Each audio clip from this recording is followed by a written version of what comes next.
What makes a good community? If you're like me, you know that in order for a community to stay strong, healthy, and vibrant, it takes people to care and support one another. And I have Jason here to tell us how his nonprofit, the Parable Project, does just that. Hey Columbus, welcome to Tuesday, Community and Real Estate.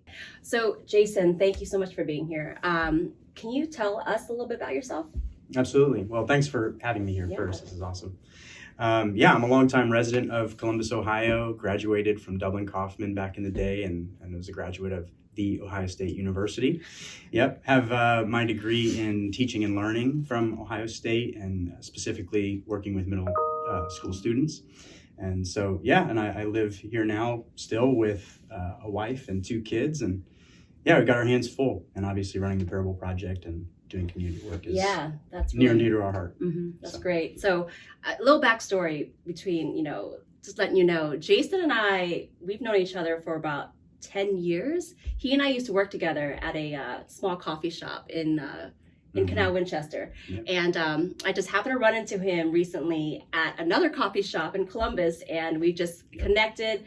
This is the first time I've seen him since that time. So I'm so excited to have him on, and it's pretty amazing. Yeah, it is pretty awesome. It's pretty awesome. So, so Jason, so tell us your backstory of the Parable Project. What initiated you to? So it started with relationships. So we, when I was my wife and I first got married, we lived in East Columbus, not far from actually where that coffee shop was, that you and I worked at.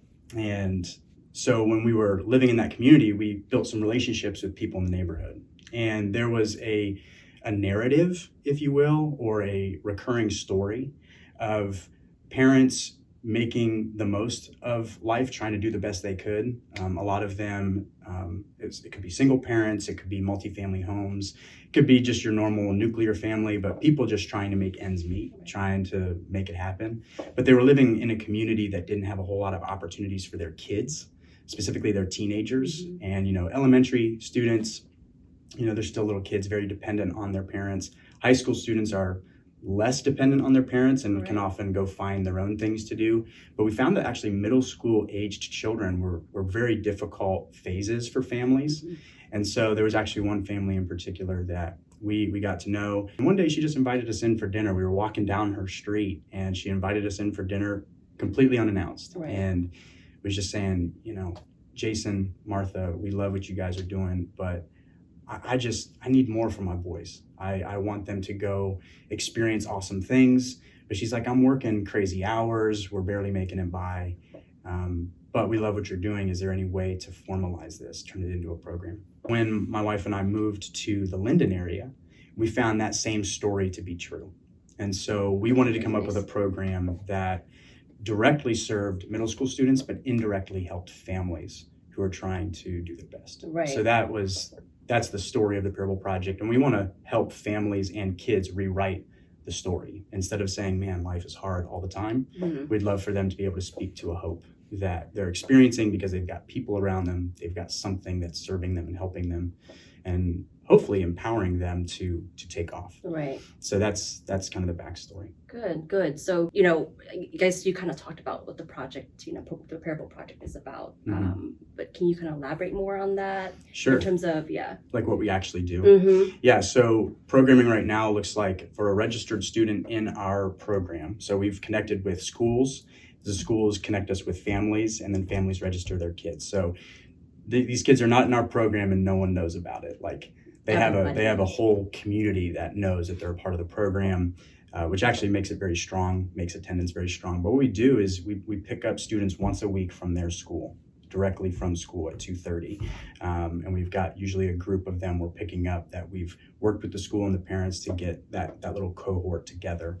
And so we pick them up, we take them out to the metro parks in Columbus. So if you've been in Columbus for any length of time, there's these wonderful green spaces, multi-million-dollar plots of land that have been protected, and they're free to the public. So we take them out there, we hike, we bike. We basically are just trying to get the bodies moving and allow their minds to reset from a day of sitting at desks and working on schoolwork, get the body moving, blood flowing. And actually it's in that space that we are able to connect with kids emotionally a little bit. They're able to understand what just happened with my day, and now I'm ready to process it. Right. And so we actually have conversations while we're hiking, while we're biking, with students, and it's a great reset. And then after that, we have a family meal together at one of our community locations. So we've got varieties of partners that work with us and help in this effort. So we'll go do dinner at 5. And then after that, we have a focused hour of programming. We teach kids about how to think about their future, whether it's skills they should develop, mindsets they need to take on, schooling options based on a career. And then we highlight different careers. I actually highlighted being a realtor and like, what does it take to be that? Students were astounded to like know, oh wow, for $2,000, $3,000, I could have a job that if I'm bringing this value to society, then I can do this. Right.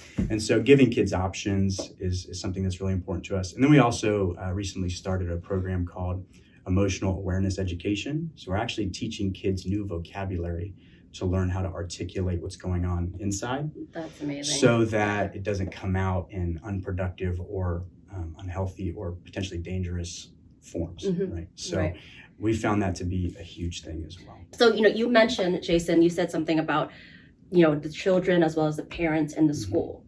So you try to, you have a combination of all three to work together. Absolutely. To make an impact of this, right? Yeah, I think it would be, maybe the crass word to put it would be arrogant. It would be arrogant to think that we could solve all the problems in a community. I think we have to understand we play a role in it, and we have to understand there's an ecosystem that students and families have to deal with.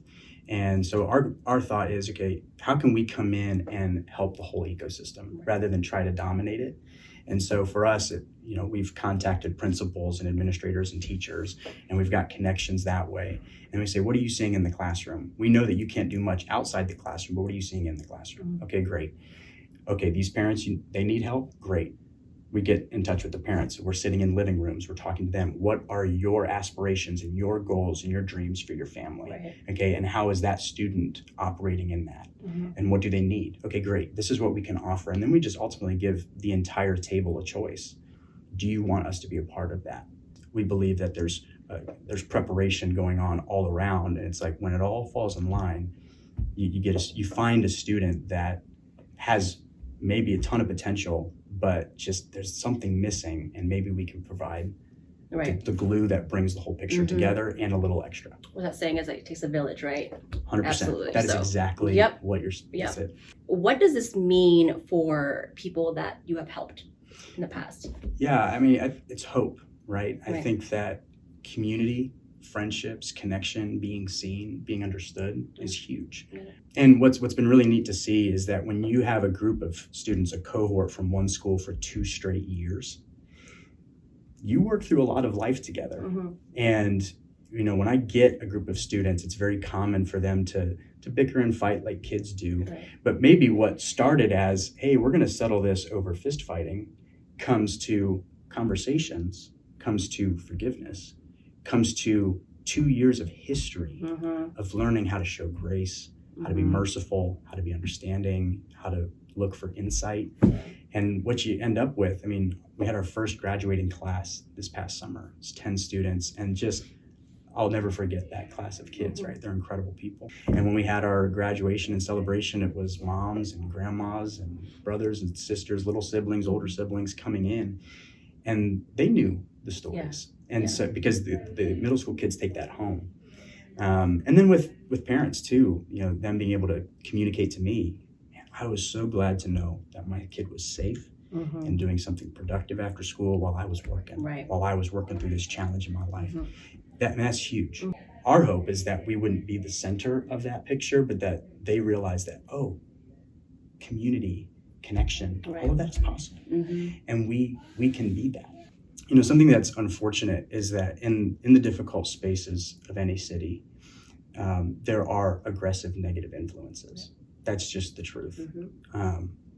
And so, my belief is that if we truly want to have a banner that says we're going to change the world, we have to be equally aggressive, but in the positive direction. And so, the unfortunate thing is that in the community that we work in, things like gang activity, drug use are very prevalent and progressively starting at younger ages. I mean, the most recent case I've heard of is a 10-year-old being recruited into a gang. Right. And that's heartbreaking. I mean, I have a 4-year-old, and to think that he could be groomed for something like that so young is really difficult to hear. But to me, that means that, okay, well, that means that 10-year-old had enough freedom and independence to roam and find a really negative influence. And it's like, well, what if he roamed and ran right into a positive influence? And if that positive influence just didn't have a pat on the back and a good word, it's like, how about I have something for you? Like, let's go do something. And there's an intensity with that needs to match the intensity of the negative influences. And I think that we work with another literacy program that works with elementary students, and they're doing great work too. And if we can align services, they work with elementary, they refer students to me, and then I'm in contact with a lot of high school programs as well. So the goal is to have a pipeline of sorts where it's like, regardless of zip code, regardless of community that you're in, you're going to find this pipeline, and it's going to ensure that you can stay. There's a nonprofit that I know of that will be focusing on age group between 18 to 24. Which is super important too. So absolutely. Yeah, I think just aligning everybody together and if you have an 18-year-old or a 23-year-old coming to you, they've got a past. We all do. And it all affects us. And so you're working through that. My goal is to get them here, and it's more preventative, right? And so hopefully what I'm able to send that person in that program someday is a leader who's like, I was helped in middle school, I was developed as a leader in high school, and I'm not playing catch up. Right. And in fact, I want to stay in my community and I want to give back. And so that's, but we need both. We need people to help with, healing, and we need people to help with raising up. And that's where we are. We're raising up. I want to ask you so many more questions, but we don't have much time. So what could we, what could we do to help? Sure. I mean, I think on the whole, like from a bird's eye view, like how people can help is, I think it's really important that wherever you live, that you have eyes for the things that are unseen. If you can see what people typically don't see, and understanding that there are people there and that people have hopes and dreams and that you might be able to help your neighbor, I think if we can count the cost, if we can say, you know what, I can actually provide this to help you, not over-promising, but honoring our promises is a big deal. And I think that, if everyone in Columbus did that, it'd be a really cool place. It would be a great place, right? Yeah. Even better than it already is, right? Right. So, you mentioned, volunteering or helping. So if anybody wants to do that as well as donation, what's the best, way for them to get a hold of you? The best way is to go to our website. So if you go to our website, you'll find that there's an events page. You can get us through there. You can send us a message at the bottom of our website that goes directly to me. There's a volunteer application process. We make sure everyone's background checked and whatnot. And that's for the safety of our kids. Yeah. Right? So all those things. And then donation page is also on the website. Okay, good. My last question for you. This is something I like to ask all of my guests. So what do you love about Columbus? You're doing so much for the community right now, but there has to be a reason. Yeah, I mean, Columbus is a neat place. It's a place of creativity. It's a place of innovation. And I think that what we have is innovative. It's innovative in a new way, right? It's innovative from a point of empathy and service. And it's a place of passion, right? People are really intense here, and it's a good thing. Like if we can channel that, if you're a Buckeye fan, you're intense. You're a passionate person. And so, I'd like to see, all of that passion and drive and innovation and creativity put towards helping other people. Yeah. And so, I love Columbus for that reason. And there's also just a lot of people I know and love here and couldn't leave it. And that's why you're doing what you're doing, because you love the city so much that you want to. That's right. It's people that made it great. Yeah, absolutely. Jason, thank you so much for being here. I think, I could talk with you for a long time about this, but we don't have the time. So your story is amazing. And I'm so happy to have you on here and share your story with everybody. Well, it's an honor, and we really, really appreciate the support. Yeah, absolutely. I'm from Columbus, and I've seen how much the city has grown. And I do believe that organizations such as the Parable Project are important for the health and well-being of our community. And strong and healthy communities are what makes Columbus a livable place. This is 2 In. Thank you so much for watching. I'll catch you on the next Tuesday.